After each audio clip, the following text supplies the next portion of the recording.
Este es otro capítulo de la serie Restauración Matrimonial y Financiera para aprender cómo pagar deudas y evitarlas. En este capítulo, que es el número 10, vamos a hablar de los tiempos perfectos de Dios. Recuerda que si quieres buscar los otros capítulos de la serie, te la encuentras abajo en la descripción. Para explicar este concepto del tiempo perfecto de Dios, que es muy difícil de entender, porque en nuestra carne siempre estamos en afán, no confiamos lo suficiente para saber esperar, la manera en la que esto lo puede entender mejor fue a través de unos testimonios que con Pau vivimos y que te los quiero compartir para ver si eso te ayuda a entender que el tiempo de Dios es perfecto.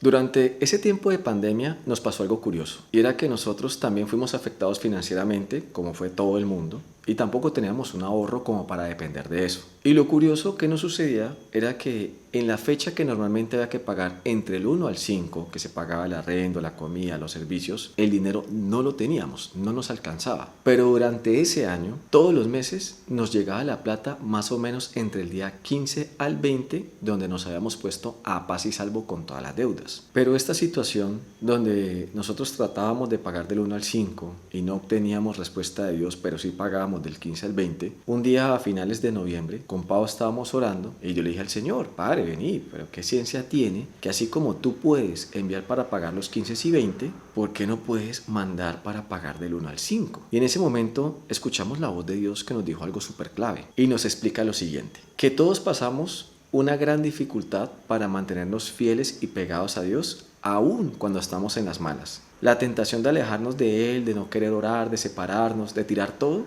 en ese momento crítico, cuando necesitamos de Él. Pero que realmente la tentación más difícil de resistir era cuando teníamos todo lo que pedíamos, todo lo que queríamos, y ahora sí, no necesitábamos a Dios. Ahí sí íbamos a ser probados qué tan fieles y permanentes estábamos en la presencia del Señor. En otras palabras, como que el que no era fiel en lo poco, jamás iba a ser fiel en lo mucho. Y pues cuando el Señor nos explica esto, realmente a Pau y a mí nos quedó sonando. Entendimos el concepto, lo que Él quería enseñarnos a través de todo ese año. Y como una muestra de que sí habíamos escuchado bien, para el día 30 de noviembre habíamos logrado recoger el dinero para pagar todas las deudas del mes de diciembre, para los lujos como los regalos de Navidad, cositas así que queríamos o necesitábamos, y además quedó dinero para pagar los gastos de enero. Y desde esa fecha nunca más volvimos a quedar nosotros tarde para algún pago. Siempre estábamos al día y a paz con todas las deudas. Con esto de los tiempos perfectos de Dios, donde todos estamos seguros que estamos bien con el Señor, o que ya merecemos eso que estamos pidiendo, o que no logramos aguantar un día más ni entender por qué no ha contestado, hay algunos puntos claves que no queremos aceptar, que no queremos reconocer. Pero los problemas nos funcionan como una alarma despertador, una alarma que nos mantiene activos, recordando que tenemos que estar en la brecha, en oración, intercediendo, buscando al Señor para resistir a los problemas o para encontrar una solución a ellos. Pero asimismo, muchos enfrentamos el problema que cuando los problemas se solucionan, cuando ya no tenemos esa situación que nos tenía agonizando, es como si esa alarma ya no sonara y nosotros al principio, como estamos acostumbrados a despertarnos a esa hora, seguimos ese ritmo pegado del Señor, pero con el tiempo vamos perdiendo disciplina, vamos alejándonos, vamos volviendo a quedar dormidos y otra vez nos alejamos. Uno se va a quedar dormido de nuevo. Lo traicionero de todo esto es que nunca sucede de un día para otro y sucede de una manera tan gradual que no nos damos cuenta que estamos quedándonos dormidos. Y por lo regular nos dimos cuenta que nos habíamos quedado dormidos cuando nos despierta el problema. Nuevamente estamos en una situación crítica. Y esto revela mucho del mal carácter que tenemos y que sufrimos muchísimos en el mundo. Que el que no es capaz de serle fiel a Dios en las malas, no va a poder ser fiel a Dios en las buenas. Y ahí saltamos a otra pregunta que es muy común. ¿Por qué a veces Dios se tarda tanto? Pero parte de la respuesta, y que siempre es la verdad, no, Dios no se demora. El tiempo de Dios es perfecto. Más vale lo que pasa es que nosotros no estamos listos. Y esta es otra situación curiosa. En una época necesitaba comprar una portátil para trabajar. Yo he sido diseñador, publicista, en eso ejercía. Entonces, la computadora que yo necesitaba no podía ser cualquier escritorio de mesa, sino una con unas características puntuales para que los programas funcionaran bien. Entonces, yo tenía una ya vista para comprarla, pero el problema era que no lograba reunir el dinero. Siempre que ya estaba estaba para poderla comprar, aparecía una prioridad y me tocaba completar ese dinero. Y cuando por fin lograba volver a recuperar el dinero, iba a ir a comprarla, ya no estaba la computadora. Y cuando volvía a aparecer la computadora, de nuevo me había tenido que descompletar el dinero y en esta me la pasé como todo un año. Hasta que ya frustrado, le alego a Dios, peleo con Dios, le digo, Señor, ni que estuviera buscando hacer algo que te ofenda, algo incorrecto, ¿por qué no me das una manito? Unos días después, una tía que vive en Estados Unidos nos dijo que venía de visita, entonces se me ocurrió a mí buscar por Amazon, por una de estas tiendas en línea, la computadora que necesitaba y me encontré una que tenía el doble de todo lo que yo estaba buscando en la que había encontrado acá, y esa computadora había sido lanzada nueva solo apenas hace un mes, y ese día de ese mes atrás coincidía precisamente en mi día de cumpleaños. Me pareció como una señal divina que, además de que había sido lanzada el día de mi cumpleaños, tenía el doble de todas las características que necesitaba, costaba un poco menos que la que estaba dispuesto a pagar acá. Entonces, bueno, le digo a mi tía que sí, que porfa, que esa es la que necesito, y vaya sorpresa, me la regalaron, no me tocó pagarla. Entonces, creo que todo ese año el Señor lo que estaba tratando de mostrarme era que si yo me esperaba un poquito, iba a encontrar una mucho mejor y además no me iba a tocar pagarla. Y son estos los procesos que yo trato de compartir con la gente para que se entienda, para que logre abrir su mente, expandirla a creer que si Dios se está demorando con algo que queremos o pedimos, es porque lo está haciendo mucho mejor de lo que imaginamos. Es porque tal vez en este momento no tenemos la madurez para aprovecharlo, porque tal vez en esta época es más posible que desperdiciemos esa oportunidad, o porque eso que Él quiere hacer o dar en este día todavía no está listo y toca esperar que haya un proceso para que exista. Esa computadora vino a ser inventada un mes después de mi cumpleaños. Durante un año atrás no la habría podido encontrar. Y tal vez ahora, un año después de tanto esperar y haberle pedido ayuda y haber orado tanto, Dios de pronto había tocado el corazón de mi tía para que vieran ellos ese esfuerzo en comprarla y preferirían regalármela. Entonces creo que siempre Dios está trabajando para que todo eso que nosotros pedimos, Él sabe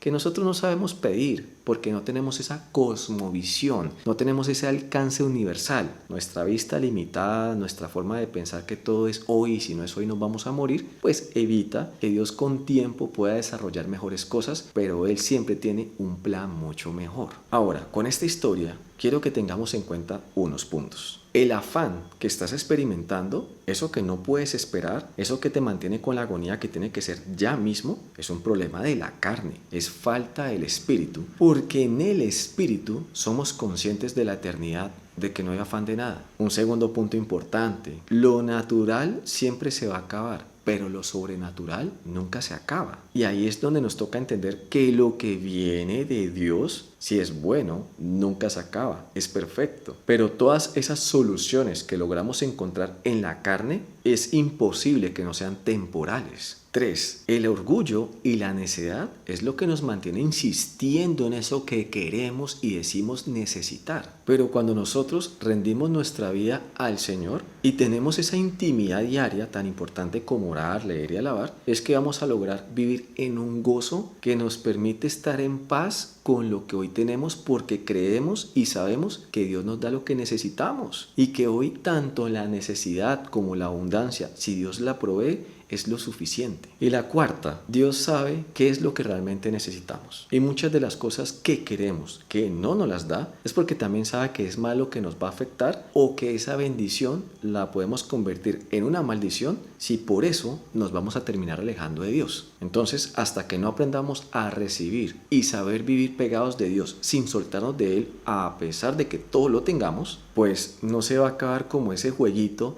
de que el Señor parece que dejara una necesidad que nos recuerde que necesitamos de Él 24 horas todos los días. Ahora, yo no sé si de pronto usted ha hecho una verdadera confesión de fe, de decirle a Dios con todo su corazón y honestidad: Señor, te entrego mi vida y haz con ella lo que tengas que hacer. En mi caso, yo sí lo hice de corazón. Y cuando empiezo a afanarme por las cosas, empiezo a preocuparme y empiezo a reclamarle al Señor y como a empujarlo para que, ¿qué pasó con esto? Ayúdame. Yo escucho la voz del Señor que me recuerda: al fin que me dijiste que tomara tu vida y que hiciera con ella lo que quisiera. Y ahora me estás diciendo que haga algo que no está en mis planes. Entonces, ¿hago lo que vos me decís o hago lo que yo tengo planeado? Y es eso lo que me sirve para recordar de que yo le entregué mi vida a Dios porque Él tiene los planes perfectos. Entonces ahí me calmo y dejo de estorbar y más vale afino mi oído espiritual, oro más para encontrar esa paz, esa tranquilidad que me permita esperar lo que haya que esperar.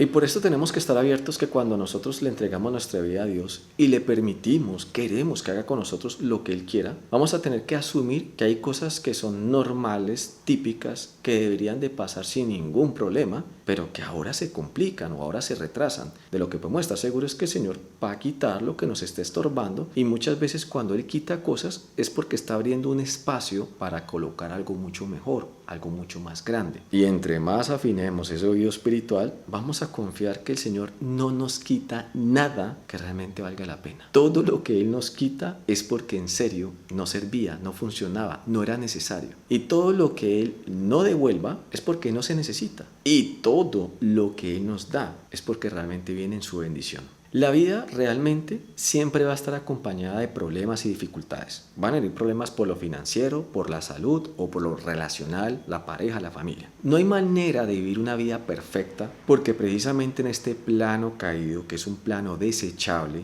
que es el plano resultado del pecado de Adán y Eva, no es el plan de Dios. Esto es la línea donde nos salimos de ese plan divino. Es temporal, todo esto es temporal, esto se va a acabar. La misma palabra nos dice que esto tiene un día final. Entonces los problemas no tienen fin, pero de esa intimidad que tengamos con Dios, sí vamos a aprender a liberarnos de ellos, a solucionarlos o que no nos roben la paz. Como dice su palabra, es en Cristo que todo lo puedo y separado de Él, nada puedo hacer. Y ahí es donde sería importante analizar los improvistos con propósito. Yo no recuerdo en qué fecha ni quién lo dijo, pero una vez leí un artículo de cuando se cayeron las Torres Gemelas. Este era como un gerente de uno de esos pisos altos que ese día, cuando iba saliendo, tenía la llanta pinchada. Y eso evitó, en lo que se demoró en cambiarla, que pudiera llegar al momento del accidente y no cobrara su vida. Pero el tipo se quedó pensando de que como ese improviso que en su momento le sacó la rabia, le quitó tiempo, lo hizo llegar tarde, le cambió el plan del día, le había salvado su vida. Entonces también se dio cuenta con los días que otras personas de esos pisos también se habían salvado y los llamó, les preguntó que por qué no habían llegado al horario que tenían que estar ahí donde hubieran muerto. Y ahí fue donde cada uno empezó a revelarle que, por ejemplo, el hijo de uno se enfermó, lo tuvo que llevar al médico. A otro le pasó que tomándose un café se lo regó encima y cuando se fue a cambiar la camisa se dio cuenta que la otra la tenía que aplanchar, eso le quitó un tiempo, bueno, evitó que no muriera en el accidente. A otro simplemente el despertador no le sonó, se levantó tarde. Otro, llegando cerca al trabajo, tuvo un pequeño accidente que no lo dejó llegar. A otro, la ruta del colegio no recogió a su hijo y le tocó irlo a llevar. El caso es que siempre vamos a tener muchos imprevistos que rompen con nuestros planes. Algo que nos retrasa, que no estaba contemplado, nos tomó por sorpresa y ahora va a cambiar el plan del día. Y allí es donde hay una fortaleza de la mente que piensa que el tiempo es nuestro, que nosotros somos dueños del tiempo.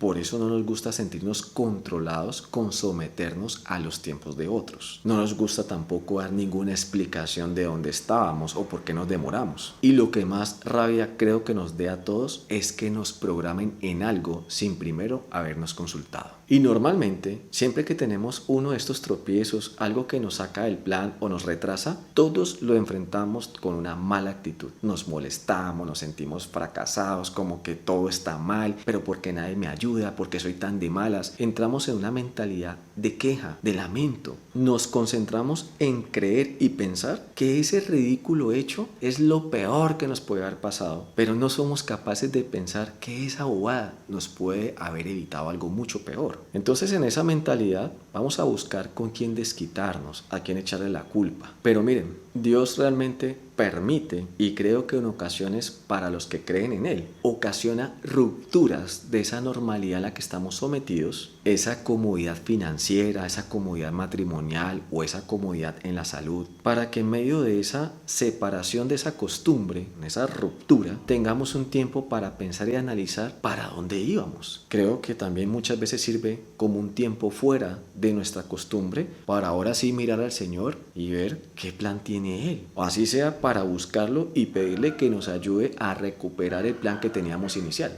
Otro caso con el cual creo que puedo explicar que realmente Dios sabe lo que está haciendo. Somos nosotros los que no lo creemos y no confiamos en eso. Y por eso desperdiciamos ese tiempo de la espera con desesperación, preocupados, angustiados por qué va a pasar, en vez de estar tranquilos. Dios sabe lo que hace y por qué se demora. No podemos hacerlo así. Y eso también nos pasó con Pau. Ella tenía que hacer las pasantías de trabajar en una empresa como último requisito en su universidad para poderse graduar. Y resulta que ella empezó como 8 meses antes a mandar hojas de vida a diferentes empresas para que la contrataran. Pero esperando desde esos 8 meses antes, ya habíamos llegado al mes de diciembre y nadie la había llamado. Y resulta que si a finales de enero no estaba ya trabajando, le tocaba aplazar su graduación otro semestre porque tenía que primero hacer esa práctica empresarial. Entonces ella se la pasó aburrida, angustiada, triste, preocupada todo el diciembre pensando qué iba a hacer. No disfrutó todo ese tiempo por preocuparse de algo que ella no tenía la solución. Y entonces yo orándole al Señor le pregunto: Dios mío, ¿qué hacemos? ¿Qué podemos hacer? La veo triste, la veo aburrida. Señor, ¿cómo podemos? Y el Señor me responde: cuando yo tengo a alguien en mi puño, no se me cae en ningún lado. Yo lo pongo donde lo necesito.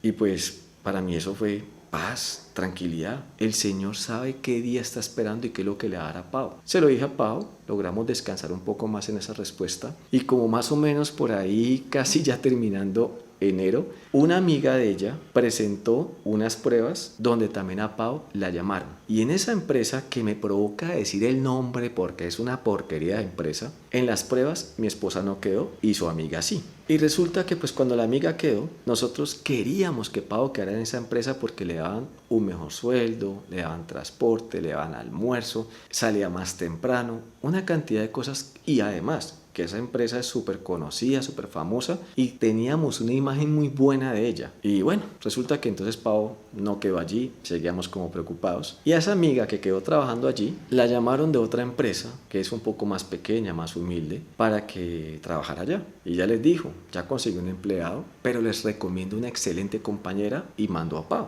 Pau entró a hacer las pruebas, le fue súper bien, quedó allí. Y vaya sorpresa, todas las mañanas cuando Pau llegaba a la empresa, se encontraba en el patio a todos los hombres orando. Eso le pareció a ella significativo. La calidad de personas que habían allí era muy buena. La atendieron con mucho amor, salió con una cantidad de amigos, aprendió muchísimas cosas. No le pagaban mucho, no le daban transporte, no le daban almuerzos, pero se gozó ese tiempo. Pero la amiga que quedó en el otro empleo, qué pecado, a ella sí le fue como perro en misa. Tuvo un jefe súper injusto, un jefe que era aprovechado, un jefe que la maltrataba. Había muchas cosas que realmente estaban fuera de lo correcto y a ella le tocó aguantarse la peor época de su vida para poder conseguir esa nota y poder graduarse. Entonces ahí el Señor nuevamente nos permitía ver que muchas veces lo que esperábamos y lo que queríamos no nos iba a convenir. Gracias a Dios no quedó en todas las otras, sino que llegó a ese día para que quedara en la que quedó. Y tal vez no obtuvimos esos beneficios materiales que todos quisiéramos, pero tuvo unos beneficios en la esencia de la persona, en lo espiritual, que nunca lo vamos a poder comprar con ningún dinero. Todos tenemos también un afán en cuánto tiempo se va a demorar mi conversión o la conversión del otro. Y ahí también hay tiempos perfectos de Dios. Lo que pasa es que la perfección de Dios se ve entorpecida por nuestro pecado, nuestra imperfección. No olvidemos que los únicos 2 capítulos de toda la Biblia que hablan del plan perfecto de Dios es Génesis 1 y Génesis 2, porque allí para allá, de Génesis 3 en adelante, es toda la caída de la humanidad y toda la historia de lo que Dios ha hecho para salvarnos y cómo somos de necios y cómo esa obra que Dios quiere hacer para rescatarnos, para volvernos al plan de salvación inicial, en eso es en lo que estamos. Y eso es lo que narra la Biblia, todo lo que el Señor nos ofrece para salvarnos. Entonces, entendiendo que este plano es totalmente desechable, es imperfecto, es lleno de problemas, pues uno se pone a ver cómo le fue a los discípulos de Jesús teniendo al Maestro de su lado. El ministerio de Jesús empezó a los 30 años y a los 33 parte, o sea que ellos estuvieron en un proceso de 3 años. Y podemos ver que el día en que a Jesús lo arrestan, Judas lo vendió.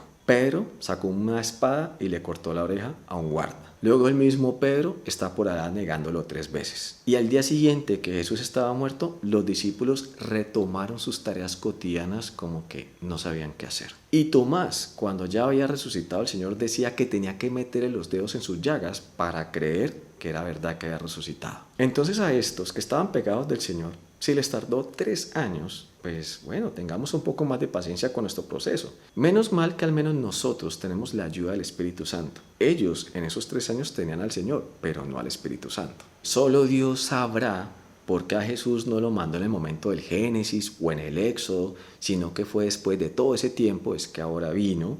¿Por qué tardó 3 años su ministerio o por qué empezó a los 30 años? Solo Dios sabe por qué hizo las cosas así. Lo único que nos queda a nosotros recordar, y que trato que estos videos te enseñen, es a confiar en el Señor. Y de esa intimidad, de ese tiempo que inviertes en una intimidad verdadera con el Señor, es que viene la capacidad para esperar y confiar. De todas maneras, ya sabes que si tienes alguna pregunta, ahí la puedes hacer. Si compartes este material, nos das un me gusta, un comentario, o querés darnos una ofrenda, para nosotros es de mucha bendición.